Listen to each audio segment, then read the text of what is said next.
คือการใช้พื้นที่ของวัดประชารัฐสร้างสุขสู่เป้าหมายและความพัฒนายั่งยืน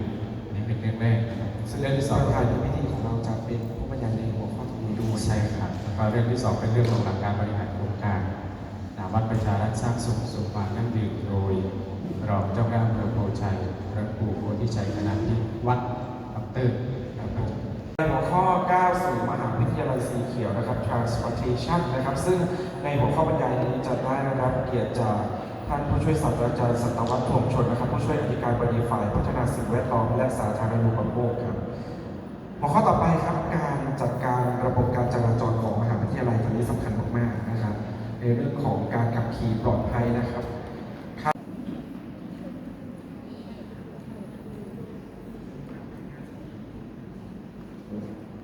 เล็กน้อยก่อนที่เราจะได้เข้าสู่พิธีการครับซึ่งตอนนี้พระเดชพระคุณพระมิตรวัชราพรรองศาสตราจารย์ดร.รองอธิการบดีประธานในพิธีได้เดินทางมาถึงแล้วซึ่งทุกท่านได้พักผ่อนที่ดีแล้วบนนะครับอีกสักพักเราจะได้เข้าสู่พิธีการเปิดโครงการวัดประชารัฐสร้างสุขหรือทางรังสีเขียวครั้งที่1ในวันที่6 กุมภาพันธ์พุทธศักราช 2569 ซึ่งวันนี้เป็นโครงการในการขับเคลื่อนมหาลัยสู่มหาลัยสีเขียวแล้วก็ขอการขับเคลื่อนวัดประชารัฐสร้างสุขซึ่งวันนี้มีกิจกรรมทั้งช่วงภาคเช้าแล้วก็ภาคบ่ายทางนี้ทางนั้นแต่ละหัวข้อที่วิทยากรได้บรรยายโดยเป็นองค์ความรู้ที่เกิดขึ้นเพื่อที่จะขับเคลื่อนงานแล้วก็เชื่อมโยงหลักพุทธธรรมทางพุทธศาสนาในการบริหารการเข้าด้วยกันมีวัดและสถานศึกษาเป็นศูนย์กลางของชุมชนนะครับมุ่งพัฒนาคุณภาพชีวิตและสิ่งแวดล้อมให้สะอาดเป็นระเบียบและยั่งยืนโดยมหาวิทยาลัยมหามกุฏราชวิทยาลัยวิทยาเขต101นะครับร่วมกับวัดสีทองไพบูลย์วรารามนะครับก็ได้นำกิจกรรม5 และหลักเกณฑ์มหาวิทยาลัยสีเขียวมาใช้เพื่อส่งเสริมการมีส่วนร่วมความสามัคคีและการใช้ทรัพยากรอย่างคุ้มค่าและมีประสิทธิภาพนะครับสำหรับหัวข้อบรรยายแต่ละเรื่องก็ในช่วงภาคเช้าช่วงบรรยายพิเศษเราฟังจะได้ฟังเรื่องของแนวการปฏิบัติแล้วก็การสร้างเครือข่ายวัดประชารัฐสร้างสุขสู่เป้าหมายแล้วก็ความยั่งยืนเรื่องสอบก็เป็นเรื่องของโครงการวัดประชารัฐสร้างสุขสู่ความยั่งยืนซึ่งทางนิสิตพ่อแม่ครูบาอาจารย์ที่เป็นนักศึกษาก็จะได้รับฟังเพื่อที่จะไปประยุกต์ใช้ในพื้นที่แล้วก็ชุมชนแล้วก็หมู่บ้านของตัวเองก็จะขออนุญาตนำทุกท่านเข้าสู่ในช่วงลำดับพิธีการครับ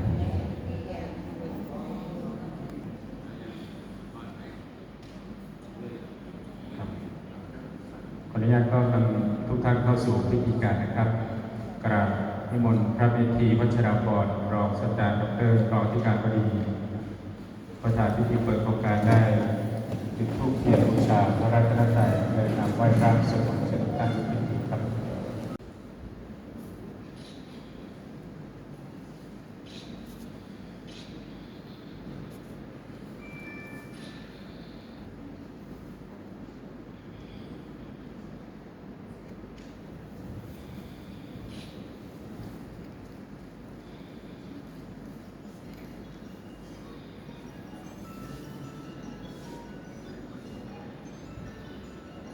เดชพระคุณวาจารย์ขอเชิญนิมนต์ไหว้พระพร้อมกันเลยนะครับพุทโธภควาพุทธังภควันตังอภิวาเทมิสวากขาโตภควตาธัมโมธัมมังนามัสสามิสุปฏิปันโนภควโตสาวกสังโฆสังฆังนามามินะโมตัสสะภะคะวะโตอะระหะโตสัมมาสัมพุทธัสสะนะโมตัสสะภะคะวะโตอะระหะโตสัมมาสัม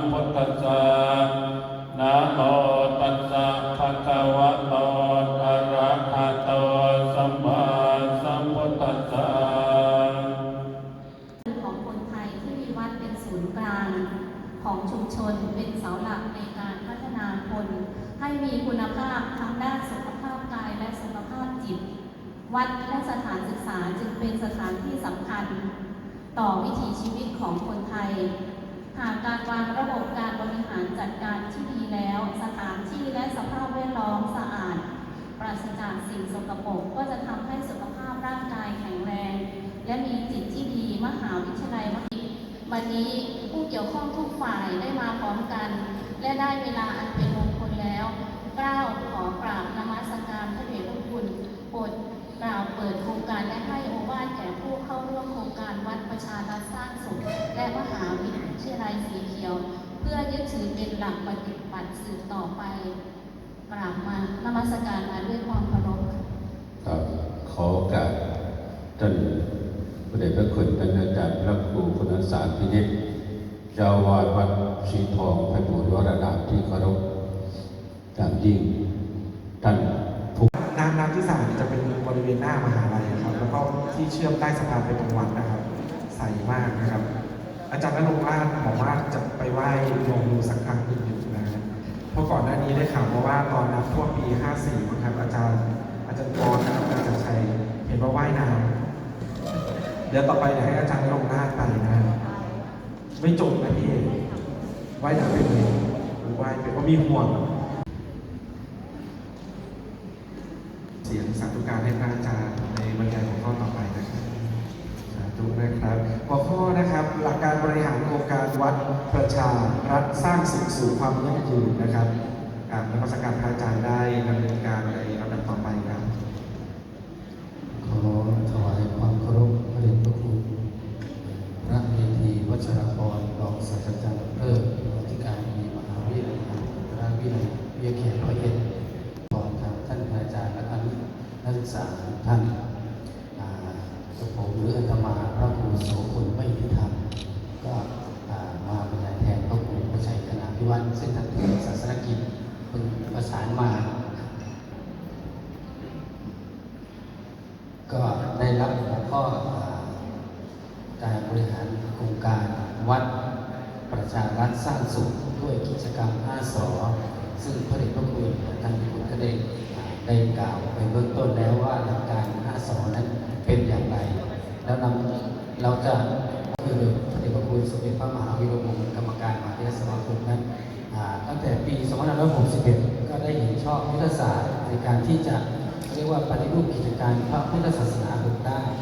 ก็คือประกอบด้วยการปกครองการด้านศาสนศึกษาด้านศึกษาสงเคราะห์ด้านเผยแผ่ด้านสาธารณการแล้วก็ด้านสาธารณสงเคราะห์ซึ่งโครงการวัดประชารัฐสร้างสุขนั้นก็จะอยู่ในส่วนของการสาธารณูปการปี5960ก็มีการเรียกว่าขับเคลื่อนกันมาโดยอาจจะมีการเรียกว่าถ้าในส่วนของคณะสงฆ์นั้นก็จะมีเรียกว่ามีการประเมินเป็นไตรมาสเป็นประจำทุกปีในส่วนนี้อันนี้ก็คือวัตถุประสงค์ของโครงการวัดประชารัฐสร้างสุขหนึ่งก็คือเพื่อพัฒนารูปแบบแล้วก็นำแนวคิดของ5 ส.ซึ่งประกอบไปด้วยศาสตร์สะดวกสะอาดสร้างมาตรฐานแล้วก็สร้างวินัยลงสู่บริบทของวัดจิตอาสาความรับผิดชอบต่อสังคมเพื่อทำให้เกิดสังคมสุขภาวะและความยั่งยืนอันนี้ก็คือว่าเพื่อให้เกิดการตื่นตัวขององค์กรภาคีเครือข่ายต่างๆในชุมชนเกิดการตื่นตัวเรื่องการมีจิตอาสาในการที่เราจะมาช่วยกันขับเคลื่อนพัฒนาทั้งวัดและก็ชุมชนให้เป็นเรียกว่าเป็นรมณียสถานที่น่าร่มรื่นน่าเข้ามาศึกษาเรียนรู้อย่างนี้อันนี้ก็คือวัตถุประสงค์ของโครงการ3 ภารกิจก็คือ1ก็คือการพัฒนาพื้นที่ทางกายภาพของวัดและชุมชนให้สะอาดร่มรื่นสวยงามเป็นสัปปายะซึ่งพระเดชพระคุณท่านผู้รองที่การท่านก็ได้พูดแล้วว่าเราจะพัฒนาอย่างไรขององค์กรเราให้เป็นพื้นที่สีเขียวอันนี้ก็คือการพัฒนาพื้นที่ทางกายภาพหลักการแบ่งก็คือทำยังไงอาคารเสนาสนะต่างๆเหล่านี้จะได้รับการดูแล ระบบเป็นระเบียบมีความสะอาดเป็นศูนย์กลางในการจัดกิจกรรมในแต่ละอยู่แล้วเนาะเรียกว่าประเพณีที่ 12 คลอง 14 อันเนี้ยเราก็ใช้วัดเป็นพื้นที่ในการจัดกิจกรรมของวัดแล้วก็ด้วยวิถีวัฒนธรรมเชิงพุทธเพราะหนึ่งองค์กรภาคีเครือข่ายต่างๆในชุมชน ซึ่งประกอบไปด้วยวัดประชาก็คือชาวบ้านรัฐก็คือส่วนราชการไม่ว่าจะเป็นองค์กรปกครองส่วนท้องถิ่นกำนันผู้ใหญ่บ้านโรงพยาบาลส่งเสริมสุขภาพของแต่ละประเพณีแต่ละเดือนว่ามีความหมายอย่างไรทำแล้วเกิดประโยชน์อย่างไรมีวัตถุประสงค์เพื่ออะไรอย่างเงี้ยเราก็อาจจะมีการบูรณาการร่วมกับสถานศึกษาในพื้นที่มาร่วมจัดกิจกรรมตรงนี้ได้อันนี้ก็คือภารกิจข้อที่2ภารกิจข้อที่3ก็คือการพัฒนาพื้นที่จิตใจและปัญญาของวัดและก็ชุมชนตามแนวทางพระพุทธศาสนาอันนี้ก็คือการจัดวัดให้สามารถที่จะไม่สามารถที่จะใช้การได้แล้วก็ไม่สามารถซ่อมได้เราก็จะมีการบริหารจัดการเนาะในการที่เราจะใช้สอนที่1ก็คือสะดวกสาสารออกเพื่อให้เกิดความสะดวกเมื่อเกิดความสะดวกแล้วเนี่ยก็จะเกิดความสะอาดนำไปสู่การสร้างมาตรฐานแล้วก็สร้างนิสัยในการที่เราจะร่วมกันประโยชน์ของ5 สอก็คือหยิบก็ง่ายหายก็รู้ดูก็เย็นตาพาสบายใจอันนี้ก็คือประโยชน์สร้างสัพพยสูตรวัดด้วยวิธี5 สอก็คือ1มีการจัดตั้งคณะกรรมการดำเนินงานเขาเรียกว่าคณะกรรมการโครงการวัดประชารัฐสร้างสุขซึ่งถ้าในบริบทของวัดนั้นก็จะมีทุกภาคส่วนร่วมเป็นคณะกรรมการมีวัดมีเจ้าอาวาสแล้วก็มีญาติโยมหรือชาวบ้านที่อยู่บริเวณรอบวัดแล้วก็ส่วนราชการมาร่วมเป็นคณะกรรมการดำเนินโครงการวัดประชารัฐสร้างสุขรวมทั้งองค์กรภาคีเครือข่ายในชุมชนนั้นร่วมมาประชุมเพื่อรับทราบว่าวัดหรือชุมชนนั้นมีการเข้าร่วมโครงการวัดประชารัฐสร้างสุขเพื่อแต่งตั้งคณะกรรมการให้เป็นรูปธรรมมากยิ่งขึ้นอันที่2ก็คือเมื่อมีคณะกรรมการแล้วก็ต้องมีการเรียกว่าประกาศนโยบายว่าวัดหรือชุมชน